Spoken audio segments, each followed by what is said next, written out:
कैसा अनुभव रहा आपका? अनुभव अच्छा था।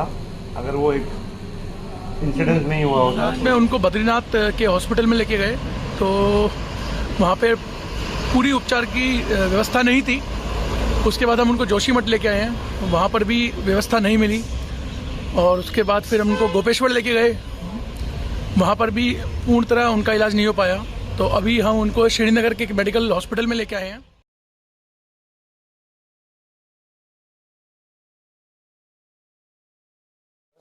बेहतरीन। तो सुबह के दोस्तों सुबह के 6 बज चुके हैं और हम हैं पीपल कोटी के इस टेरेस पर। और ये देखें पहाड़ कितने खूबसूरत, ठंड इतनी कड़ाके की है और यहाँ पर ये ठंड है तो बद्रीनाथ में पता नहीं कितनी होगी, जो कि यहाँ से लगभग 150 किलोमीटर के आसपास है। लगभग 4 घंटे का रास्ता है। उससे आगे डिस्कशन बताएंगे अमित शर्मा। रात को हो गई थी बहुत लेट और मच गया था जाम, और जाम बढ़ गया 3-3.5 घंटे का। तो हम रुक गए थे रात को पीपल कोटी। और पीपल कोटी में जब हम रुके इस होटल के अंदर, तो हमने देखा इस होटल के अंदर खिड़कियाँ ही नहीं है और ठंड के हमारे हम हो गए बेहाल। तो अब उठे 6 बज रहे हैं सुबह के और निकल रहे हैं बद्रीनाथ की तरफ।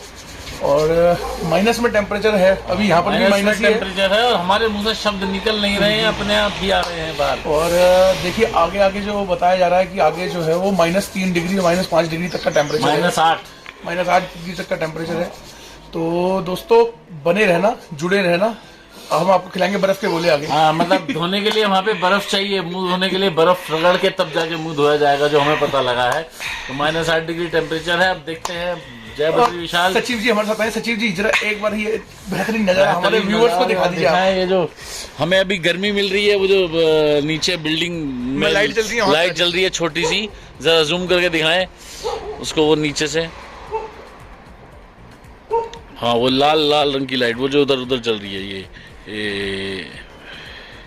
ये देखिए जो ब्लिंक कर रही है लाइट, वहीं से यहीं से हमें गर्मी, यहीं से प्रकाश मिल रहा है हमें। जैसे अकबर बीरबल में कहानी सुनी होगी आपने, वहां पर उसे कैसे प्रकाश मिला था, तो इस तरह से वहां से प्रकाश मिल रहा है, वहीं से हमें रोशनी आ रही है। देख क्या खूबसूरत नजारा है, इधर भी पहाड़ उधर भी पहाड़ और बीच में हम ठंड में कड़कड़ाते हुए। हमारे जो क्या बोलते हैं, हमारे जो सचिव जी हमारे साथ में आए हैं वो थोड़े शर्मीले किस्म के हैं, वो कम बोलते हैं, कैमरे के पीछे ज्यादा रहते हैं। मगर दोस्तों एक बात है, बद्रीनाथ अगर आप आ रहे हो दिवाली के बाद, तो 2 चीज़ों का तो विशेष ध्यान रखना है कि आपके पास जो कपड़े हो वो बिल्कुल प्रॉपर हो। प्री विंटर कपड़े यहाँ नहीं चलेंगे, विंटर वाले कपड़े ही यहाँ पे आपको चाहिए। और जो भी रुकने का स्थान आप तय करें वो निहायत ही अच्छा होना चाहिए, ताकि रात की निंद्रा आपकी अच्छी तरीके से हो जाए। इस होटल के अंदर हमें सहूलियत सारी मिली है, ब्लैंकेट, चद्दर और सब कुछ बढ़िया, बेहतरीन चाय, और चाय तो एक नंबर है। पीपल कोटी में ये होटल है और आप आओ। ये देखिए हमारे बड़े भाई भी आ चुके हैं, उतर चुके हैं, हमारे दीपक जी।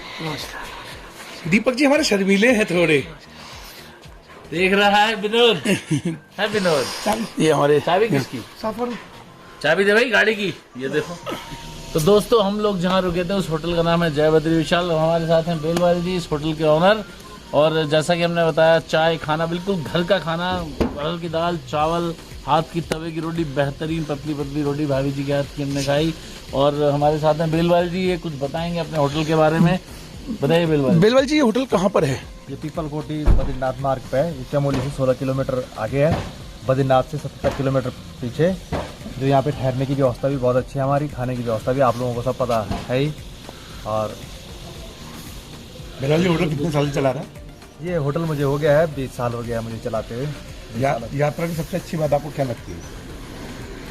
यात्रा यहाँ पे भगवान की कृपा है, जो यात्राएं चलती है 2 महीना, मई और जून में, फिर बरसात आ जाती है। उसके बाद फिर आपके नवंबर और अक्टूबर में चलती है, अच्छी चलती है। सभी लोग आते हैं बढ़िया सा, यहाँ पे हम उनकी सेवा करते हैं। अच्छा खाना आप लोगों को लगाइए, आप लोगों को पता है कि खाना बहुत बेहतरीन। बद्रीनाथ का बताओ कि आगे का जो मौसम है वो किस तरीके का इस समय? अभी मौसम आगे का तो ये है कि टेम्परेचर वहाँ पे -3 पे है। वहाँ पे अगर मौसम बन गया तो सीधा बर्फ ही पड़ती है। अब भगवान जी की ऐसी कृपा है वहाँ पे कि मौसम बिल्कुल। कुछ ऐसी गाइडेंस देना चाहेंगे जो यात्री आ रहे हैं यहाँ पे? जाना चाहिए बद्री मंदिर के अलावा कहीं और परिसर ऐसा जहाँ जाना चाहिए? हाँ, वहाँ पे माना है, वहाँ पे गांव आगे माना गांव हो गया जी। उसके बाद यहाँ पे बोलते हैं कि वहाँ पर एक गुफा भी है, शायद गुफा, एक शिव गुफा है, भीम पुल है, वहाँ पे आप जा सकते हैं। अच्छा, वो काल्पनिक जगह है या वास्तविक में जगह? वास्तविक है वो। अच्छा, मतलब कुछ लोग कहते हैं ना पौराणिक कथाओं में इसका जिक्र नहीं, पर ये दंत कथा है कि ऐसा करना चाहिए, वैसा करना चाहिए। वास्तविक है जी, वास्तविक है। गणेश गुफा है वहाँ पे, व्यास गुफा है वहाँ पे, ज़्यादा बैठ करके व्यास जी ने व्यास लिखा है वहाँ पर। यहाँ पे आने वाले यात्रियों के लिए कुछ नसीहत, कोई गाइडेंस? यह कि वो सावधानी बरतें और रात में सफ़र न करें, टाइम टू टाइम, और साफ सफाई का ध्यान रखें। उत्तराखंड आपका है? उत्तराखंड आपका है, उत्तराखंड में आए हैं, आप लोगों का स्वागत है। और उत्तराखंड आप ही लोगों का है जो आप लोग आते हैं और इसका आनंद उठाते हैं। बहुत बहुत धन्यवाद आपका।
नमस्कार दोस्तों, और अब हम आ चुके हैं जोशीमठ।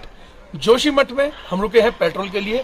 अगर आपको पेट्रोल में गाड़ी में भरवाना हो तो आप यहाँ से आराम से पेट्रोल भरवा सकते हैं, क्योंकि आगे के जो मार्ग हैं बद्रीनाथ के वो थोड़े दुर्गम हैं। परंतु अगर अंदर आपके भावना है तो दुर्गम मार्ग आपका कुछ नहीं कर सकता। तो भगवान के धाम जाने के लिए थोड़ी कठिनाइयों का सामना तो करना पड़ता है। और मौसम का अगर हाल बताएं तो मौसम यहाँ बहुत ज़्यादा ठंडा हो चुका है, और लेकिन आनंद ही आनंद है। हमारे कैमरामैन भी शिवरिंग कर रहे हैं, हाथ उनके कांप रहे हैं। तो अभी चलते हैं आगे और दिखाते हैं बद्रीनाथ।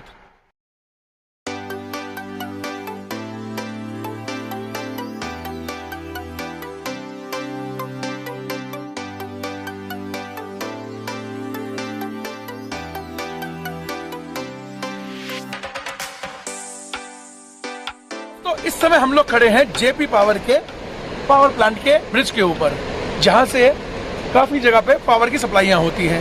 ये ब्रिज आपने पहले नहीं देखा होगा। ये बद्रीनाथ से 35 किलोमीटर पहले ब्रिज पड़ता है, और ये रास्ता सीधा आगे बद्रीनाथ के लिए निकलता है।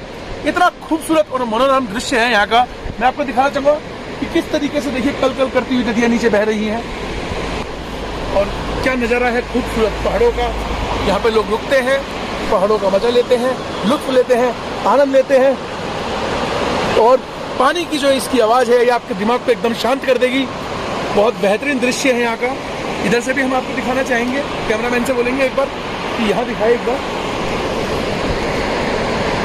खूबसूरत नजारा, प्रकृति की गोद में खोया हुआ मनोरम दृश्य। इस समय में आपको लगेगा कि साक्षात सूर्य भगवान आपको दर्शन दे रहे हैं। देखिए कितना बढ़िया, कितना बड़ा, कितना विशाल बद्रीनाथ का ये रास्ता सीधा आपको ले रहा है बद्रीनाथ की ओर। तो चलते हैं। अब हमारे ड्राइवर ने भी हमको जैसे कि आवाज दे ही दी है, तो हम चलते हैं और निकलते हैं बद्रीनाथ के लिए। जय श्री बद्री विशाल।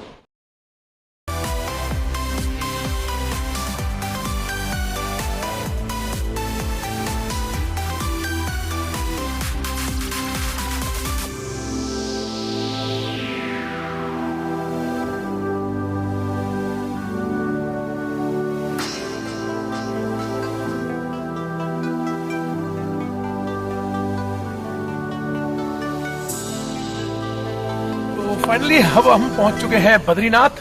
और बद्रीनाथ में जैसे बताया जा रहा था कि बहुत ज़्यादा ठंड रहने वाली है, तो ऐसा अभी फिलहाल कुछ नहीं दिख रहा है हमको। जो ठंड यहाँ पे रहेगी, जो लोग हमें बता रहे हैं, वो 3 या 4 बजे के बाद से ठंड यहाँ पे पड़नी चालू होती है। और काफ़ी अच्छा वेदर है इस टाइम, धूप बहुत अच्छी है। और आप मेरे पीछे देख सकते हैं पूरे बर्फ़ से ढके हुए पहाड़ आपको दिख रहे होंगे। और इतना ज़्यादा आइस नहीं है जितना हमने सोचा था, जितना बर्फ़ की एक्सपेक्टेशन हम लोग लेके आए थे उतनी एक्सपेक्टेशन नहीं है। आप मेरे पीछे देख सकते हैं कि पूरा बद्रीनाथ मंदिर का पूरा यहाँ पे लोगों की व्यवस्था है, लोग रह रहे हैं यहाँ पे। और मंदिर के अंदर अब हम जाएंगे तो वहाँ पे तप्त कुंड है, तप्त कुंड के अंदर महिलाओं के लिए और पुरुषों के लिए अलग अलग व्यवस्था है। तो पहले हम जाएंगे, वहाँ पे स्नान करेंगे, फिर बाबा बद्रीनाथ के दर्शन करेंगे। और अभी फिलहाल हम रुके हुए हैं अमृत तारा होटल के अंदर, जो यहाँ की काफ़ी लग्जरियस प्रॉपर्टीज़ के अंदर से एक आती है और काफ़ी अच्छा स्टे है अभी। और इस होटल के बारे में हम आपको विस्तार से भी बताएंगे।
श्री बद्रीनाथ धाम। और लाइन आप देख सकते हैं, ज़्यादा भीड़ नहीं है आज, क्योंकि 12 बजे कपाट बंद होते हैं। 12 साढ़े 12 भी अभी अंदर पूजा चल रही है। पूजा अर्चना चल रही है, खत्म होते ही कपाट खुलेंगे और तुरंत हम सब जब अंदर जाके बद्री विशाल के दर्शन करेंगे। तो ज़्यादा ठंड नहीं है यहाँ पर। एक तो अभी तप्त कुंड में स्नान करने के बाद शरीर में एक अजीब सी, मतलब एक बहुत ही बेहतरीन सी एनर्जी फील कर रहे हैं, बहुत अच्छी गर्मी भी है। और मैं यही कहना चाहूँगा आप सब लोग आएँ और यहाँ पर दर्शन करें। बस अंदर जा रहे हैं। जय बद्री विशाल।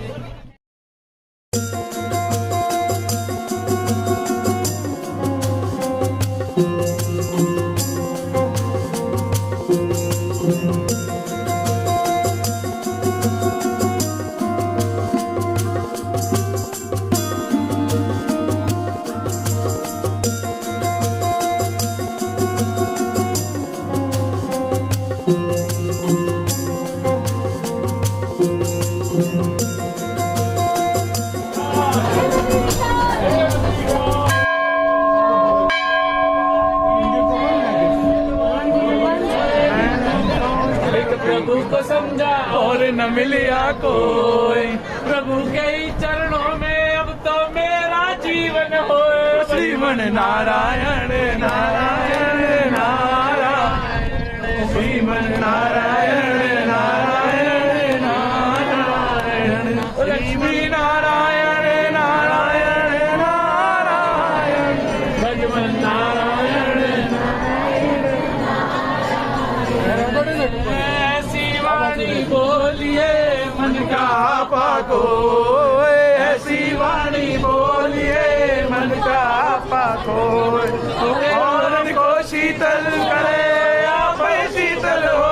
भगवन नारायण नारायण नारायण, श्रीमन नारायण नारायण नारायण, ओ लक्ष्मी नारायण नारायण नारायण, भगवन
दर्शन किए लाइन में लग के, और आनंद, कितना आनंद है कि हम बता नहीं सकते। आप मेरे पीछे देख रहे हैं बद्री विशाल के कपाट इस समय बंद हो चुके हैं, जो कि अब 3 या 4 बजे के आसपास अब खुलेंगे। लोग यहाँ दर्शन कर रहे हैं, फोटो खिंचवा रहे हैं। पहाड़ों के बीच में बसा हुआ खूबसूरत बद्रीनाथ जी का मंदिर। और मैं आपको बताना चाह रहा हूँ कि इतने अच्छे दर्शन हुए, ठंड बहुत कम है, और जितना हमने सोचा था कि ठंड नहीं है यहाँ पे। पिछली बार जब हम आए थे तो -8 डिग्री टेम्परेचर के अंदर हमने यहाँ पे दर्शन किए थे सुबह 4 बजे, और इस बार समझे अराउंड 1 या 2 या 3 डिग्री के आसपास अभी टेम्परेचर है। दोस्तों, बद्री विशाल से मैं आपका भाई रमेश शर्मा, मेरे साथ पंकज जी और सचिन शर्मा जी हैं। मैं चाहता हूँ कि आप जरूर बद्री विशाल एक बार आएँ और दर्शन करें, अपने माता पिता को लेके आएँ। इस बार हम अपने माता पिता के साथ में, और अगली बार का जो प्लान रहेगा वो अपने बच्चों के साथ करेगा। जय बद्री। तो अब हमने आप सबको दिखाया बद्रीनाथ भगवान के हमने आपको दर्शन कराए, हमने आपको उनका द्वार दिखाया जो कपाट थे। और उसके बाद लेकिन क्या है, 12:30 बजे के बाद जो कपाट होते हैं वो बंद हो जाते हैं, और अंदर वीडियो बनाना अलाउड नहीं है, और इसलिए हमने बाहर तक को आपको दर्शन कराए हैं। अंदर अगर आपको दर्शन करने हैं तो आप लोग आइए, और उसके बाद भोजन कीजिए दर्शन करने के बाद। और बाबा का वहाँ प्रसाद भी है जिसकी पर्ची कटती है, तो उसको आप दाल चावल के रूप में आज प्राप्त हुआ हमें।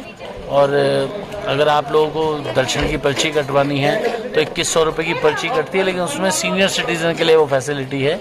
सीनियर सिटीजन आपके साथ में है तो 2100 रुपये की पर्ची कटेगी, और 3 लोग उसमें अंदर डायरेक्ट जाके बैठ के आराम से दर्शन कर सकते हैं। ये सारी फैसिलिटीज़ यहाँ पर है, और सब कुछ बहुत अच्छा है। मतलब संस्था जो है बहुत अच्छी तरह मेंटेन कर रही है, सब बढ़िया है। जय बद्री विशाल। और अब हम आ चुके हैं बद्रीनाथ में मंदिर के दर्शन करके। तो शर्मा जी बैठे हैं साथ में, मैं बैठा हूँ। हमारे पिताजी को दूध पीना है तो वो आगे चले गए हैं। सचिन शर्मा जी हमारे जो मालिक है हमारे, वो कैमरे के पीछे हैं। बड़ा आनंद आया, मजा आया, नहाकेरा तृप्त हो गए। जो तप्त कुंड था ना, इतना गर्म पानी था, ऐसा लग रहा था एक बार को तो इसमें चावल उबाल लो। इतना मतलब इतना गर्म था ना कि पूरा शरीर लाल, लेकिन मन नहीं कर रहा था उससे बाहर निकल जाए। वो तो कपाट का समय बंद, कपाट का वो दरवाजे बंद होने वाले थे, इसलिए हमें मजबूरी में वहाँ से निकलना पड़ा। अदरवाइज हम चाहते तो 2 घंटे उसमें आराम से बैठ के ना। मजा कितना आता, मजा मैं कह रहा हूँ, थकान जितनी थकान थी सब उतर गई। टोटल जितनी थकान थी सब तप्त कुंड में स्नान करके सब उतर गई। पैर हो बस आनंद ही आनंद है, आनंद ही आनंद है। जय बद्री विशाल, जय बद्री विशाल। दर्शन करो, 4 धाम में से एक धाम है। अपने परिवार को लेके आओ, अपने माता पिता को लेके आओ। जय बद्री विशाल। दोस्तों जीवन के अंदर कभी कभी आपके साथ एक ऐसा समय आता है कि ना तो आपको आगे का दिखता है और ना ही दिखता है पीछे का कि आपके साथ क्या होने वाला है। ऐसी ही एक अनहोनी घटना हमारे साथ घटी थी बद्री विशाल के मंदिर के बाद। हमने दर्शन किए, दर्शन करने के बाद हमारे पिताजी जब पहुंचते हैं अपने होटल के अंदर, होटल में जब वो आराम करते हैं तो 5 मिनट के अंदर अंदर हमारी माताजी हमारे पास आती है और बोलती है कि भाई आपके जो डैडी हैं उनकी ऑक्सीजन का लेवल बहुत कम रह गया है। मेरे फादर डायबिटिक हैं और उनको थोड़ी बहुत किडनी की परेशानियां रहती हैं, थोड़ी बहुत, और हार्ट में भी उनके ब्लॉकेज थी तो स्टन एक बार हम डलवा चुके हैं, लेकिन ये बात हो चुकी है 10 साल पुरानी। 10 साल के अंतराल के बाद हमसे एक जो बहुत बड़ी और भारी भूल ये हुई कि हम उनको अपने साथ ले गए बद्रीनारायण के दर्शन। मम्मी हमारे रूम में आती है और हम उस समय एक ऐसी स्थिति में होते हैं कि हम पूरे दिन की गाड़ी चला के आते हैं और मंदिर के दर्शन करने के बाद इतना नींद का नशा होता है कि गहरी नींद में से जब उठ के हम अपने पिताजी के रूम में पहुंचते हैं तो हमारे पिताजी की जो सांसें हैं वो बहुत ही अटक अटक के चलती हैं और 45 SpO2 मात्र उनका रह जाता है, क्योंकि हमारे पास एक मशीन थी, हमने उसको वहीं नापा तो 45 उनका ऑक्सीजन का लेवल था, जिसको देख के मानो ज़मीन निकल गई हमारे पैरों के नीचे से। तभी मेरे जो 2 भाई मेरे साथ थे, पंकज शर्मा जी और सचिन शर्मा जी, उन्होंने मैं ढांढस बनाया कि नहीं भाई कोई बात नहीं, हम इसको करते हैं और इनको हॉस्पिटल लेके चलते हैं। तो मम्मी भी थी वहाँ पे, क्योंकि मेरी मम्मी भी एजेंट है, तो मेरा बड़ा भाई दीपक शर्मा और सचिन शर्मा जो छोटे भाई हैं मेरे, वो जाते हैं बद्रीनाथ जो हॉस्पिटल है। बद्रीनाथ हॉस्पिटल वहाँ से तकरीबन 7-8 किलोमीटर के रेडियस में था। जब वहाँ पे जाते हैं तो जो मूलभूत सुविधा वहाँ पे होती हैं वो वहाँ पे नहीं मिलती। वहाँ पर सिर्फ उनके पास एक आप बोल सकते हो फर्स्ट एड के तौर पे जो भी नॉर्मल चीज़ें थी वो थी, तो उन्होंने सीधा हाथ खड़ा कर देते हैं वो लोग और बोलते हैं कि भाई आप इनको यहाँ से ले जाओ और इनकी जो स्थिति है वो ज़्यादा ख़राब है। बद्रीनाथ के हॉस्पिटल के बाद एक चीज़ जो मैं कहना चाहूँगा, जो चीज़ वहाँ थोड़ी बहुत अच्छी थी वो थी वहाँ पे सरकारी एम्बुलेंस की सर्विस। एक फ़ोन पे एक एम्बुलेंस आती है, वो एम्बुलेंस बोल लो या वो आप ये समझ लो एक तरीके की वो मृत्यु वाहिनी थी वो, क्योंकि जिस तरीके से वो एम्बुलेंस चला रहा था उसमें जो पेशेंट के साथ जो अटेंडेंट गए थे सचिन शर्मा जी और दीपक शर्मा जी, मतलब वो जोशीमठ 70 किलोमीटर था दूसरा हॉस्पिटल, 70 किलोमीटर तक पहुंचने तक वो दोनों भी बीमार हो चुके थे, क्योंकि वो इतनी भयानक तरीके से एम्बुलेंस वहाँ पे भगा रहे थे। लेकिन ठीक है, हमारे पिताजी भी उसमें थे तो हमें भी जल्दी थी वहाँ पहुँचने की। 70 किलोमीटर के बाद जब जोशीमठ हम पहुँचते हैं दूसरे हॉस्पिटल के अंदर, तो सेम स्थिति जो हमारे पास पहले थी वो सेम स्थिति रहती है। डॉक्टर जाके हाथ खड़े कर देते हैं और एडमिट करने से सीधा मना कर देते हैं कि हम इनको एडमिट नहीं करेंगे, आप इनको और नीचे लेके जाओ। अब ऐसे करते करते फिर उसको वो हमारे पिताजी को पीपल कोटी लेके आते हैं। पीपल कोटी पहुंचने के बाद हमारा डॉक्टरों के साथ थोड़ा सा वाद विवाद भी होता है, क्योंकि वो फिर से वहाँ पे उनको एडमिट करने के लिए मना कर देते हैं। पापा का जो SpO2 है ऑक्सीजन लेवल, क्योंकि हम काफ़ी हाइट से नीचे आ चुके होते हैं, बद्रीनाथ से पीपल कोटी नीचे काफ़ी नीचे तकरीबन 120 किलोमीटर के लमसम नीचे आ चुके होते हैं हम लोग हाइट से, तो वहाँ थोड़ा सा 60 उनका ऑक्सीजन का लेवल पहुँच जाता, मगर वो भी स्थिति भी बहुत ही भयानक थी, क्योंकि कुछ भी हो सकता था, बहुत ही डेडली था वो सीन हमारे लिए। पूरी रात वहाँ पे रहने के बाद जो उनका ऑक्सीजन लेवल है वो 60 तक वहाँ पे रहता है, मेंटेन रहता है। फिर वहाँ से सुबह 4 बजे के आसपास हम एक श्रीनगर और नीचे बेस कैंप है श्रीनगर, हम श्रीनगर आते हैं, उत्तराखंड में स्थित है श्रीनगर।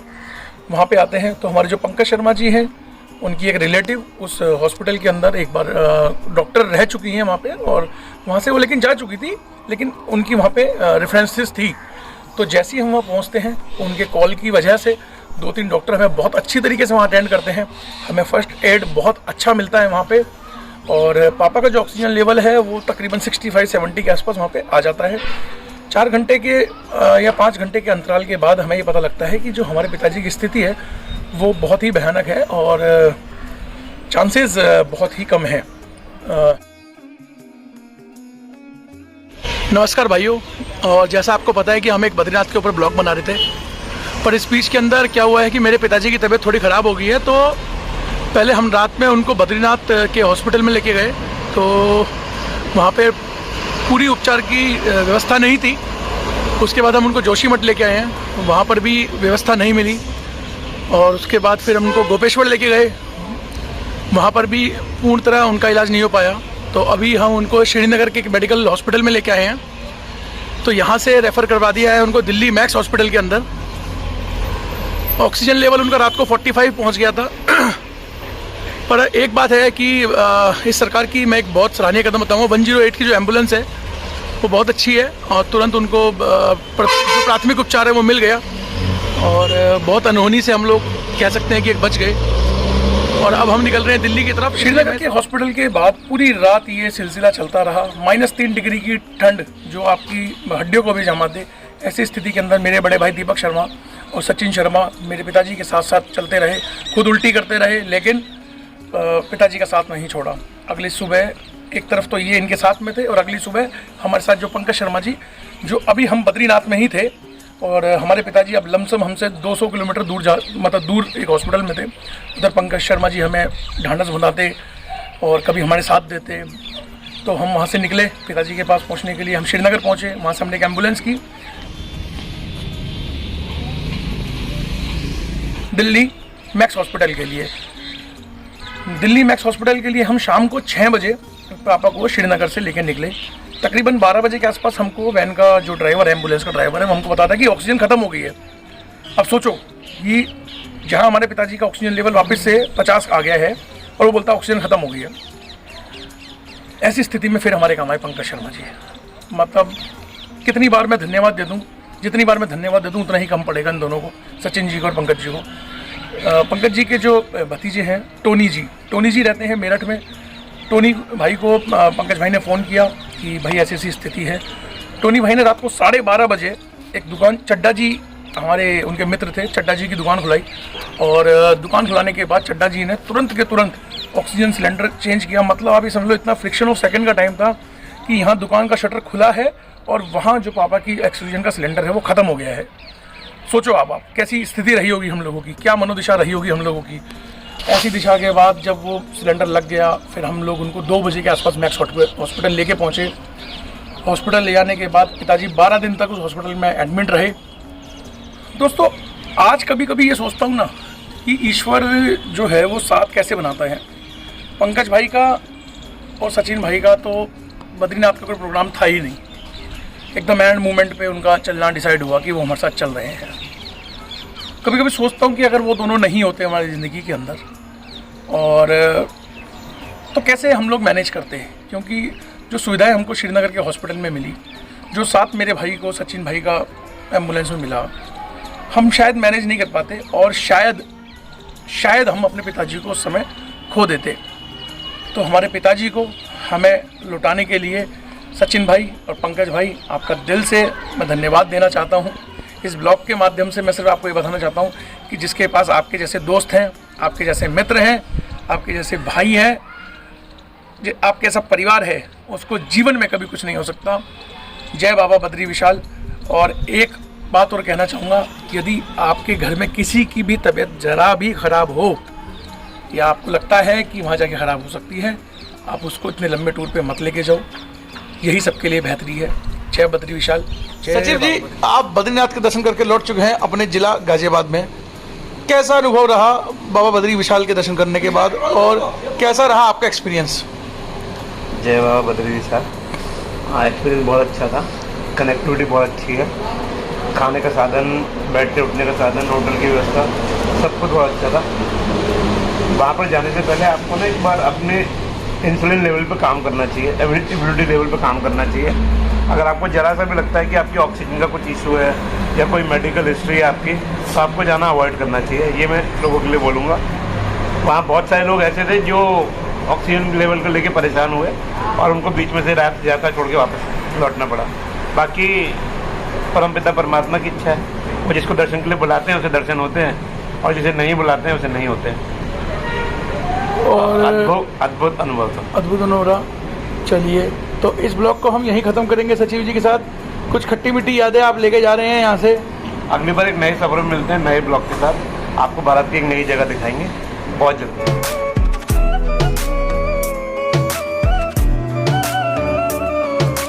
जो भी है तेरा है, कुछ भी न मेरा है, बिन तेरे कुछ भी नहीं। तेरी मैं दुनिया में देखूं जहां भी, तो पाता हूं तुझको वहीं। मेरी करे रखवाली शंभो, तूने है संभाली शंभो, किस्ती मेरी कभी डूबे ना हो। दीप फतेह तेरा हुआ,